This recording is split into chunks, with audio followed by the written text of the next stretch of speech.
What is up, Notary Nerds? It's your girl, Monica, here with a very important video to show you how to update your SAM.gov registration in about 15 minutes. Now, it's a very straightforward process. It doesn't take as long as your initial SAM.gov registration takes. But if you haven't registered at SAM.gov and you need some help with that, I'm going to link a video, or actually a couple of videos down in the description box of people who do it way better than I do. So definitely take a look at that if you need to register at SAM.gov for the first time. For everybody else, just follow along. It's going to take us about 15 minutes to get this registration complete. Okay, so for the first step, we're going to go to SAM.gov, accept whatever we need to accept, and then log into the website. So I'm going to enter my login information, and then once I do, it's going to send me a one-time password to enter so that it can verify that I am in fact the person logging in to this secure website. So I'm entering my password, and then it's going to say, hey, enter the one-time code so that we know that it's you. And so you'll find me going to my phone and then entering the password so that we can go ahead and move on to the next step. Sometimes it does take a minute or two for that code to come across, so just wait for it patiently. Once you're in, you will be routed to just the main page of SAM.gov. And I'm going to head directly over to the workspace so that I can get started updating my profile. Now, as you can see here, there's my email, all my account information. Now, what I want to do is go down to my active registration and renew and update it. So I'm going to click on renew and update, and I only have the one active registration, so it's by default going to go to the one that I have active. And there it is, complete signings. As you can see, it expires December the 20th of 2023. So I'm going to click on the three dots in the upper right-hand corner, and I'm going to tell it to update my record. So I'm going to click on update, and as it begins, it's going to say, hey, who are you? Are you even authorized to update this entity? And I'm going to say, yes, I'm an employee or officer, and I certify that I'm authorized to conduct business on the entity's behalf. And it's going to say, great, before you get started, here's a quick guide that's going to help you navigate this renewal process. So I'm going to download the guide, and if you need a copy of the guide, click the link below in the description box, and you can download it. It's just a 2-pager, and it's just giving you the steps. Navigate to SAM.gov, sign in, accept, all of the things that we just did. Then it's going to ask you to locate your entity by going to the workspace, and that's all of the things that we just did. And then once you've located your entity, it's going to tell you how to go about updating the core data and the assertions and all of the things. So that's what we are about to do. So I just wanted to show you this just to give you an idea of what the instructions were. It's very simple. So we're going to hop back over to the workspace. And here we are. We're just going to click on next, and I'm going to tell it, hey, what I want to do is business directly with the United States federal government.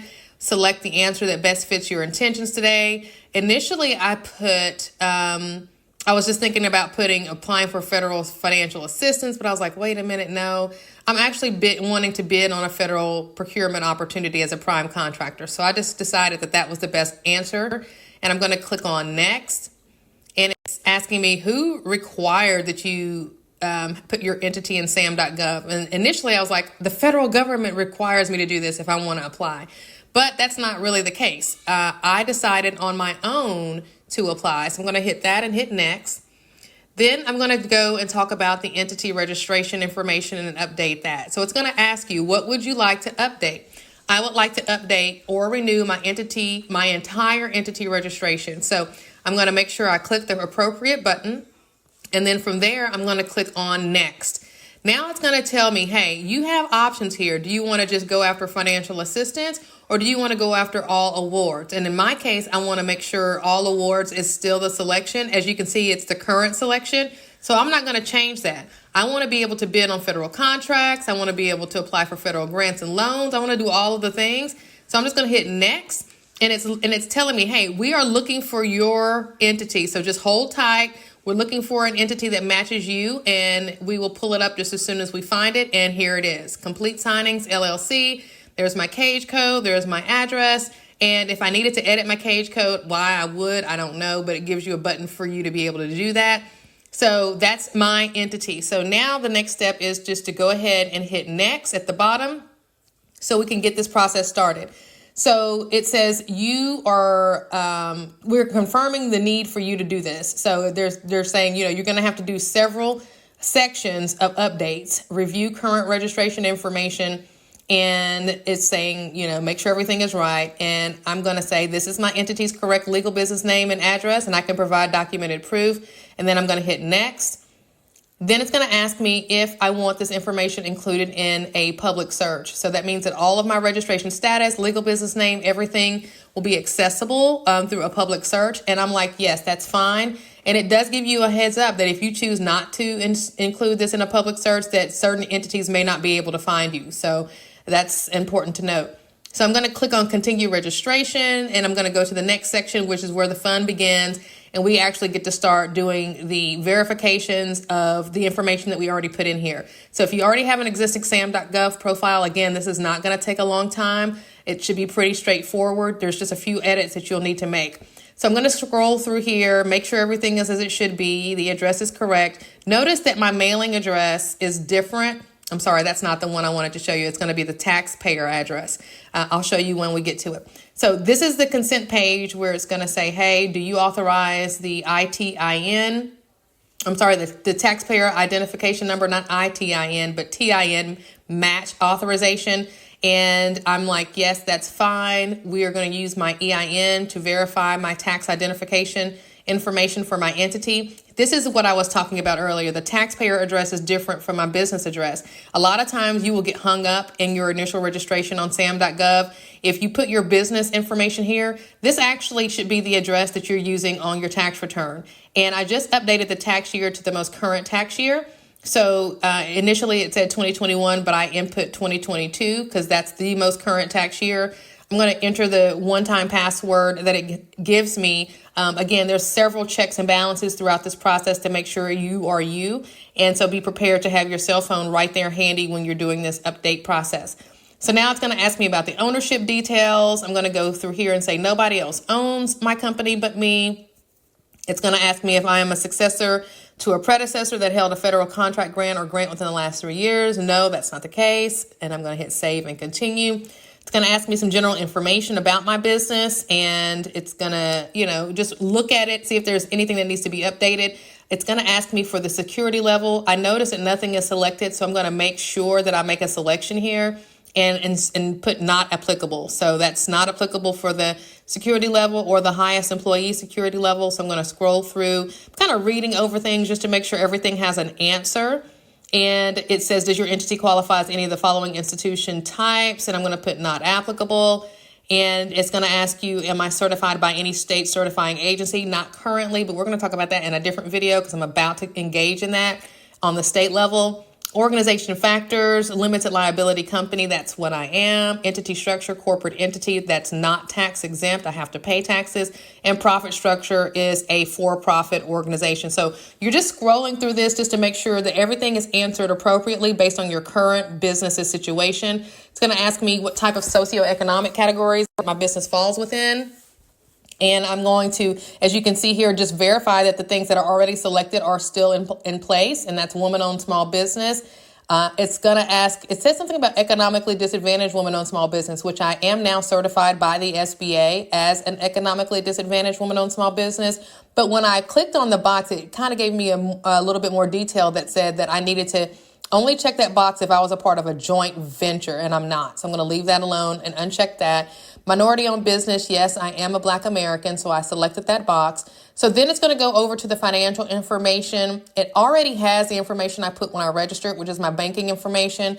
So I'm just going to scroll through this quickly and just say, hey, that's all right, save and continue. Next, it's going to ask about executive compensation questions.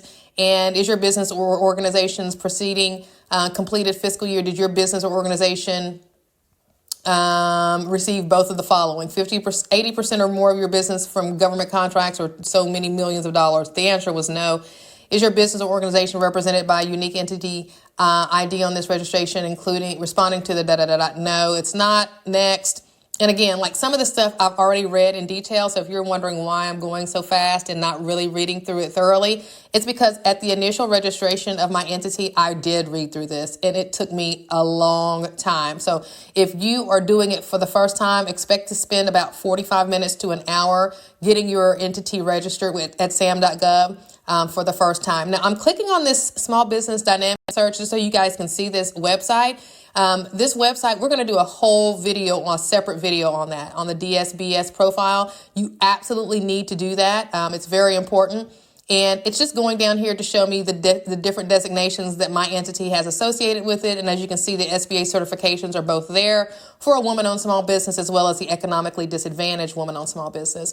Do I accept credit cards as a method of payment? This is so important that you put yes on that. That hinders a lot of small businesses when they put no or they don't answer that. A lot of the government procurement officers will look at that as, kind of verification that you are in fact a business. If you can't take credit cards, then are you really doing business? Next, goods and services. It's just going to ask about my NAICS codes. I'm going to do a separate video. Look for that on how to choose your NAICS codes. Feel free to screenshot the ones that I have here. I'm going to add the courier NAICS code because it's not currently in my list of NAICS codes. So I'm going to make sure I do that as I do this renewal. And I'm going to just put the word courier in and search for that particular NAICS code. And once I get enough letters in, I'm going to hit search and it's going to pull up the code for me and add it to the bottom. And once I scroll down, I will be able to see it kind of added to the bottom. So I hit add a couple of times because I didn't realize that it had already, put it in there. But then you'll see when I figure that out, I'll scroll down and see that it had been added to the bottom, couriers and express delivery services down there. So now what I want to do is mark that particular NAICS code as my primary. I've got several different NAICS codes. As you can see here, Office and Administrative Services, Document Prep, Administrative Management and General Management Consulting, all other legal services, investigation and personal background check services, all other support services, personal and management development training, and some other things.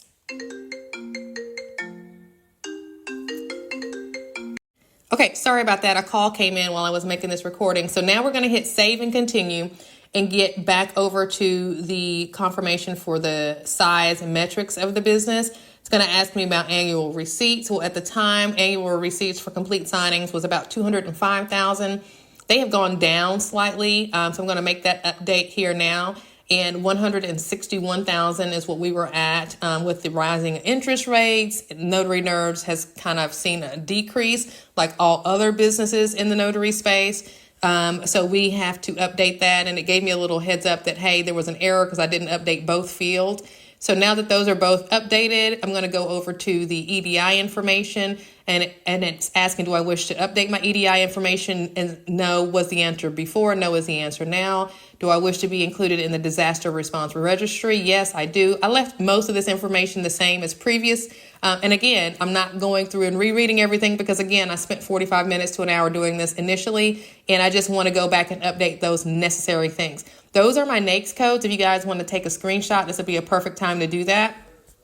Whether or not I have too many or not, I have no idea. But I do know that I want to focus on the courier government contracts in 2024. So I wanted courier to be my primary NAICS code. So here I am going through all of the FAR responses, and these are very long-winded, very government wordy type of things that I read through initially. So what you're going to see me do here is just go through each of these and just keep the current answers.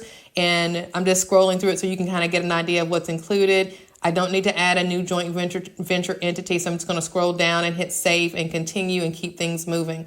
So I went through that, and for each of those, there's 4 responses. And then there's some other, defense response and architect engineer. There's a whole bunch of stuff that you really can just go through and not really have to worry about. But it did pull in my NAICS codes for all of the NAICS codes that are associated with my entity. And it gave the, maximum sizes for those, the size standard for those. So I'm just showing you that here. But I wanted to point out that it asked, are you a small and disadvantaged business? And the answer to that was yes from the prior registration. And I just left it as such for this registration because that is in fact the case. Then I'm going to hit continue. And then I'm down to FAR response number 4. Again, I'm just really scrolling down through here just to make sure that there aren't any unanswered questions, hitting save and continue. And then I'm just going to go through and save and continue on the rest of these.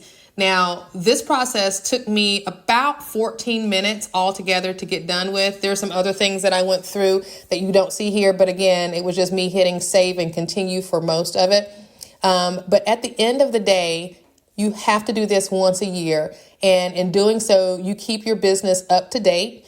And the government contracting and procurement officers that are looking for small businesses to do business with are going to be able to see your entity registration here. Now, once it's all done, you will see that your entity has been submitted, and it's just a process of you waiting in order to, the 5 to 10 days. It takes a couple of days for your ITIN search, then another 10 business days for your cage code validation, if that's the case. And then from there, you will get an email. So you have to be on the lookout for your email from a .mil or .gov so that you'll know when your registration has been updated. So look forward to hearing your comments below on how long it took you. Be sure to let me know if this video was helpful, and just tell me how long it took you to get your registration updated, or let me know if you are getting your registration done for the first time. Drop a comment below and let me know how long it took. Okay, I look forward to seeing you on a future video, which is where we will be talking about the DSBS profile, which we saw here in this video, but we didn't spend a lot of time on. It's so very important that you update that